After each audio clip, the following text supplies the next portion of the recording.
Nos anos 60, Pedra de Guaratiba, no Rio de Janeiro, era uma localidade pacata, quase esquecida pelas grandes mudanças que ocorriam na cidade. As noites eram tranquilas, exceto pelas histórias sussurradas nos bares, onde pescadores e moradores antigos contavam sobre eventos estranhos nos arredores. Mas ninguém, nem mesmo os mais velhos, estava preparado para o que aconteceria naquela fatídica noite.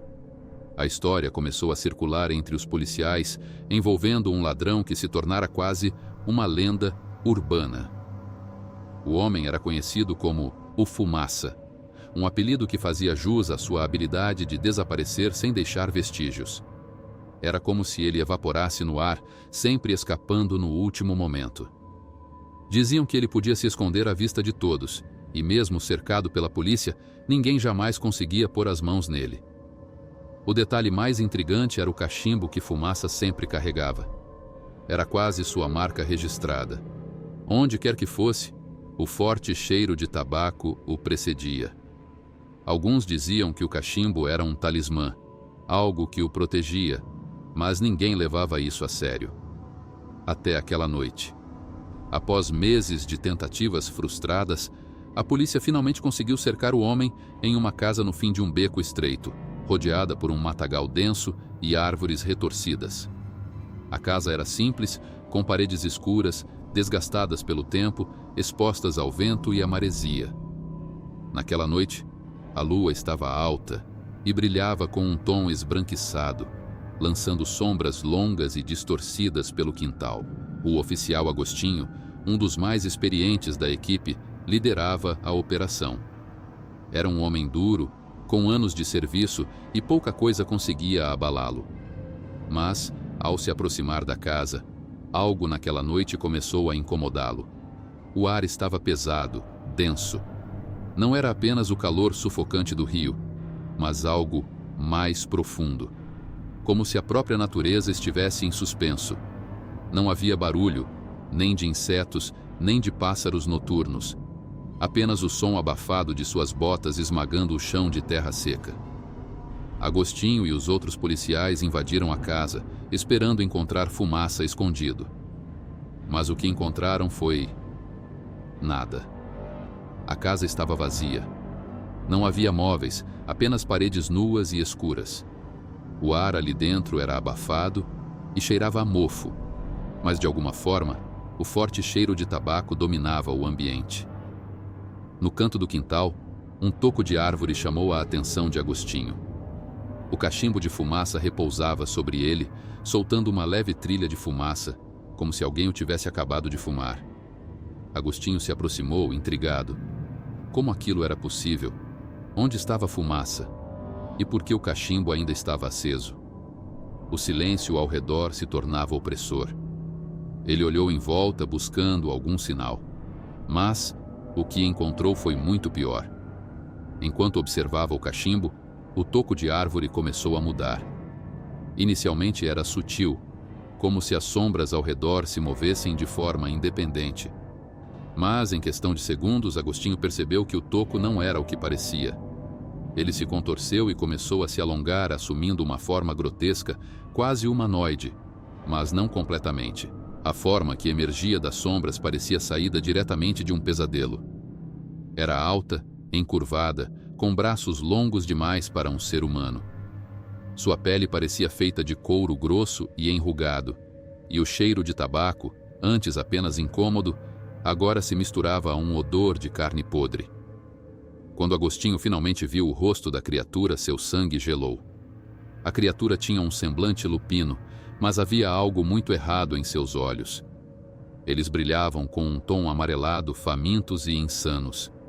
Seu focinho era longo e coberto por uma baba espessa que gotejava no chão. Seus dentes eram afiados, pontiagudos e exageradamente grandes para sua boca. O mais aterrorizante era a forma como a criatura se movia.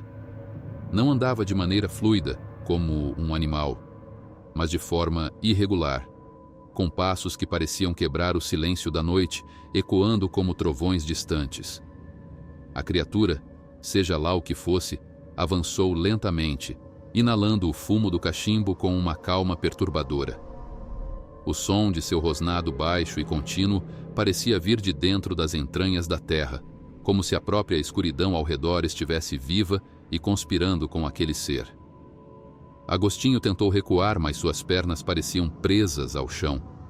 O terror o dominava, congelando cada fibra de seu ser. Ele sabia que aquilo não era humano. Sabia que, de alguma forma, Fumaça havia se transformado numa abominação. O lobisomem, porque agora não restavam dúvidas de que era isso que estava diante dele, avançou mais alguns passos e seus olhos se fixaram nos de Agostinho. Havia uma inteligência predatória ali, algo que transcendia a simples fome de carne. Era como se a criatura se divertisse com o medo do homem. Um sorriso grotesco se formou em seu rosto bestial, revelando mais fileiras de dentes afiados, antes de soltar um uivo que rasgou a noite silenciosa. O som foi tão intenso, tão profundo, que Agostinho sentiu seu peito vibrar. Era como se o uivo fosse mais do que um som. Era uma força que ameaçava rasgar o véu entre o mundo dos vivos e algo muito pior. Quando finalmente conseguiu se mover, o policial tropeçou para trás, os olhos arregalados de terror, e caiu pesadamente no chão. Os outros policiais correram ao ouvir o grito de Agostinho, mas, ao chegarem ao quintal, tudo o que encontraram foi o homem deitado no chão, trêmulo, incapaz de falar uma palavra coerente. O toco e o cachimbo, que ainda soltava sua fumaça, estavam lá. Mas a criatura havia desaparecido. Agostinho foi afastado do serviço pouco tempo depois. Nunca mais foi o mesmo. Passava os dias olhando para o vazio, sempre com o cheiro de tabaco impregnado nas roupas, mesmo que ele nunca mais tivesse acendido um cigarro. Ninguém acreditava em sua história, exceto os mais velhos, que murmuravam entre si sobre o antigo poder que residia naquelas terras. Diziam que o diabo tinha suas próprias criaturas e que Fumaça havia vendido sua alma para se tornar uma delas. Alguns afirmavam que, se você andasse por Pedra de Guaratiba em noites de lua cheia, ainda poderia ouvir o uivo distante de algo que não pertencia a este mundo. Outros garantiam que o cheiro de tabaco ainda flutuava no ar, vindo do nada, como uma lembrança macabra do homem que nunca foi pego.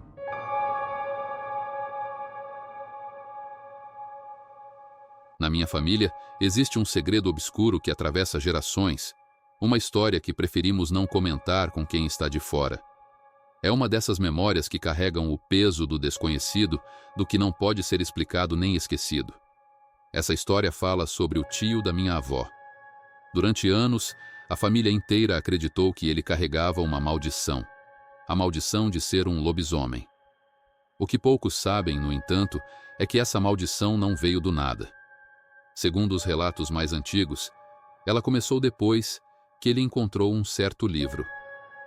Minha bisavó, que eu sempre considerei uma mulher corajosa, era a única que tinha coragem de falar sobre isso, mas sempre com um olhar carregado de pavor, como se cada palavra a transportasse de volta àqueles dias sombrios. O livro, de capa grossa e couro envelhecido, parecia pulsar com uma energia que ninguém conseguia descrever. Pior ainda, quem tentava abrir suas páginas sentia uma espécie de calafrio que subia pela espinha como se algo ou alguém estivesse observando. Tudo começou de forma sutil. O tio da minha avó sempre fora um homem tranquilo, de fala mansa e um pouco reservado, mas extremamente trabalhador. Ele vivia na fazenda da família, ajudando nas colheitas e cuidando do gado. Porém, algo começou a mudar quando ele encontrou o livro em uma feira de objetos antigos que passou pela cidade. Ele o comprou de um vendedor ambulante que mal falava o idioma local. O homem, com um sorriso enigmático, entregou-lhe o livro como se estivesse se livrando de um fardo. Minha bisavó dizia que, desde o momento em que ele trouxe o livro para casa, as coisas começaram a desandar. O que antes era um lar acolhedor logo se tornou um lugar sombrio e opressivo. O tio da minha avó passava horas lendo aquelas páginas e, a cada dia, parecia se distanciar mais da realidade. Não falava com ninguém, suas respostas tornaram-se monossilábicas e, eventualmente, ele parou de se alimentar corretamente. Parecia que o livro o consumia de dentro para fora. Os animais da fazenda começaram a se comportar de forma estranha. Os cães, que antes seguiam meu tio por toda parte, agora uivavam à noite, fixando os olhos na escuridão, como se vissem algo que os humanos não podiam.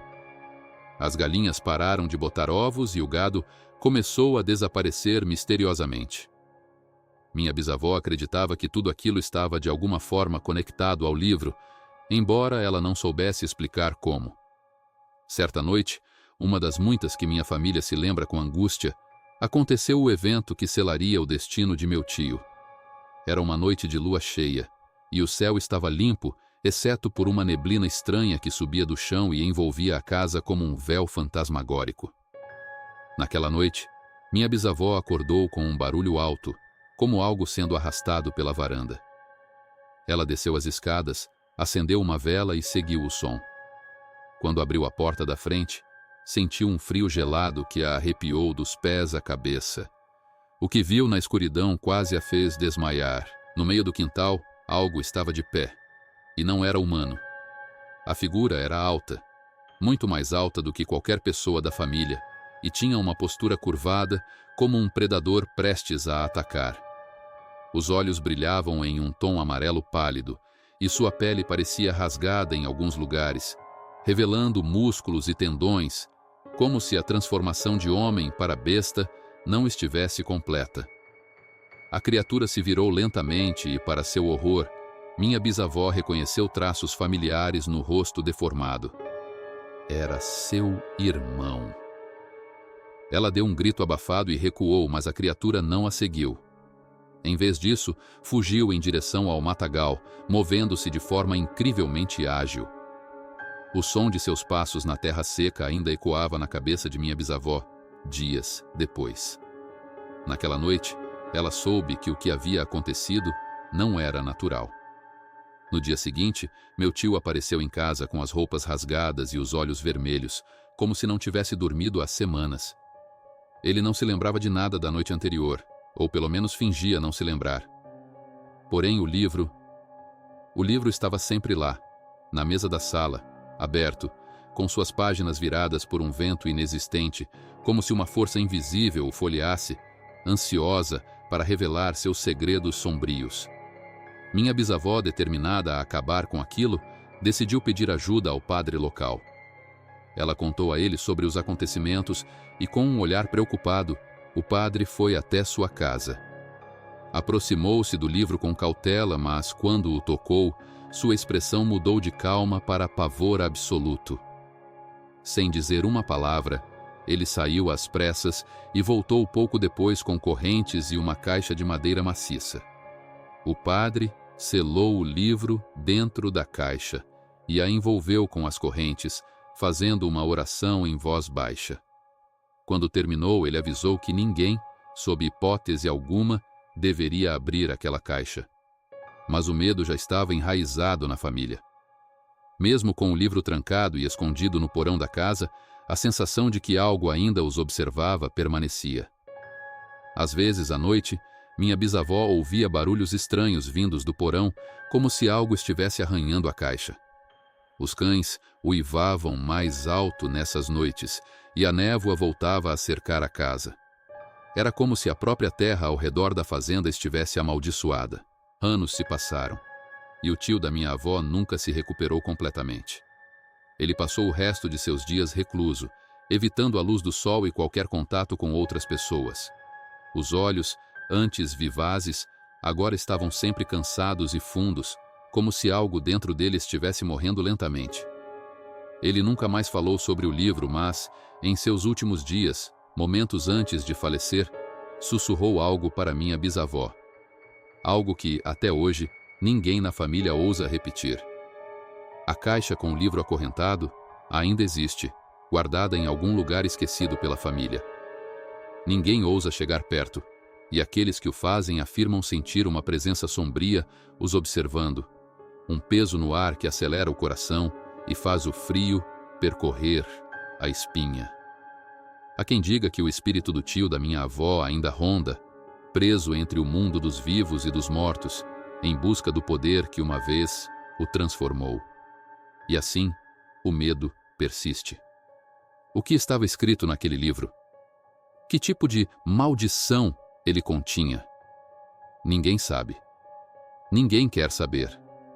Mas todos sentimos, em algum nível profundo e instintivo, que o que quer que tenha sido invocado naquela noite de lua cheia, há tantos anos, ainda está à espreita, esperando a próxima pessoa corajosa, ou tola, o suficiente para abrir aquela caixa. Esse relato não é apenas uma memória de família. A maldição pode estar adormecida, mas jamais estará completamente destruída.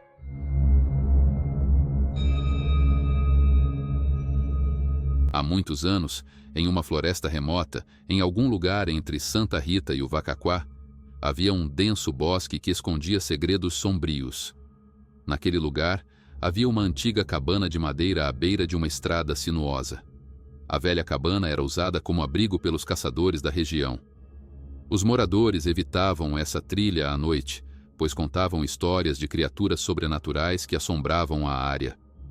Os sons estranhos e misteriosos que ecoavam na floresta eram atribuídos a um temido lobisomem. Certa noite, dentro da cabana, estava um caçador chamado Bonival. Assim era conhecido, embora seu verdadeiro nome fosse Bolivar. Ele era um caçador experiente, que passava a maioria das noites naquela cabana. Bonival era um homem de poucas palavras, com olhos cansados e o rosto marcado pelo árduo trabalho de alambrador e caçador nas profundezas da sombria floresta. Ele conhecia os segredos e perigos do local, já que sua família caçava naquelas terras havia gerações. Numa noite em que o céu estava nublado e o vento uivava através das árvores, Bonival estava sentado perto da lareira, com sua espingarda descansando ao lado. O crepitar do fogo era sua única companhia na solidão.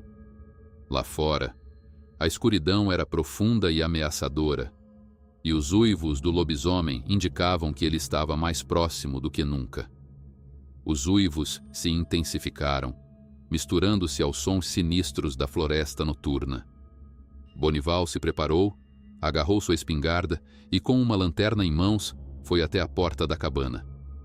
Ele estava determinado a descobrir o que estava causando tanto barulho, mas já suspeitava do que se tratava. Ao abrir a porta, a lua cheia surgiu por entre as nuvens, lançando uma luz pálida sobre a floresta.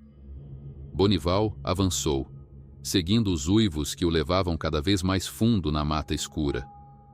Ele podia sentir os olhos do lobisomem sobre ele, uma presença ameaçadora oculta na escuridão. De repente, o uivo se transformou em um rosnado feroz, e o lobisomem saltou das sombras, revelando sua terrível forma. Era uma criatura meio homem, meio lobo, com olhos amarelos e famintos. Bonival apontou sua espingarda e disparou, mas o lobisomem desviou com uma agilidade indescritível. Uma intensa batalha começou entre homem e fera. Bonival lutava por sua vida contra a criatura sobrenatural.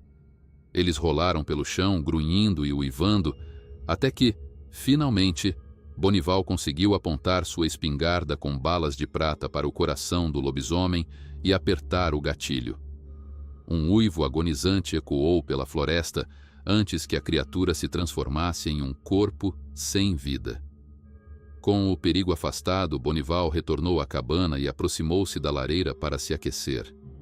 Ele sabia que o lobisomem era apenas um dos muitos horrores que aquela floresta escondia, mas estava determinado a continuar sua vida de caçador e a manter os segredos sombrios daquela região afastados dos viajantes que ousassem cruzar seu caminho à noite. A lenda do caçador solitário e do lobisomem aterrorizante persistiu, tornando-se parte da história daquelas terras assombradas pela escuridão.